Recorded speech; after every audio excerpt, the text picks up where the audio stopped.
এক সিংহ শিকারীদের খাঁচায় বন্দী হয়ে অনাহারে খাঁচার ভিতর ছটপট করছেন। ওই সময় এক ছাগল হেঁটে যাচ্ছিল। সিংহ করুণ সুরে ছাগলটিকে বললেন, ভাই দরজার লোকটি খুলে দাও, কয়েকদিন ধরে বন্দী হয়ে আছি। সিংহের কাতর নিবেদনে ছাগলের দয়া হল এবং খাঁচার দরজার লোকটি খুলে দিল। এরপর সিংহ খাঁচা থেকে বেরিয়ে এসেই প্রথমে ছাগলকে মেরে ফেলার হুমকি দিল আর বলল, 3 দিন ধরে অনাহারে আছি, আগে তোকে খেয়ে শরীর চাঙ্গা করি। একটি মুরগি পাখি দূর থেকে সমস্ত ঘটনা উপলব্ধি করল আর ঘটনাস্থলে গিয়ে সিংহকে বললেন, দাদু তুমি জঙ্গলের রাজা হয়ে সামান্য একটা ছাগলের সাথে ঝগড়া করছ কেন? সিংহ মুরগি পাখিকে বললেন, আরে আর বলিস না, 3 দিন ধরে এই খাঁচায় বন্দী ছিলাম। মুরগিটি সিংহকে বললেন, তুমি জঙ্গলের রাজা হয়ে এত বড় একটা মিথ্যা কথা বলছ কেন? তুমি এত বড় একটা জন্তু এত ছোট্ট একটা খাঁচার ভিতর কিভাবে প্রবেশ করলে? আমার কিন্তু মোটেও বিশ্বাস হচ্ছে না।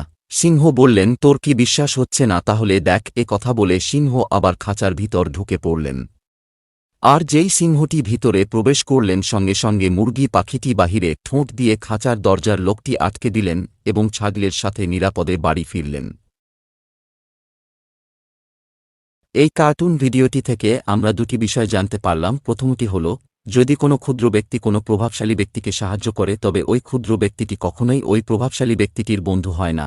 দ্বিতীয়টি হল, আপনি যতই দুর্বল হন না কেন, আপনার মগজ পরিষ্কার থাকলে আপনার দ্বারা একটি প্রাণ বেঁচে যেতে পারে।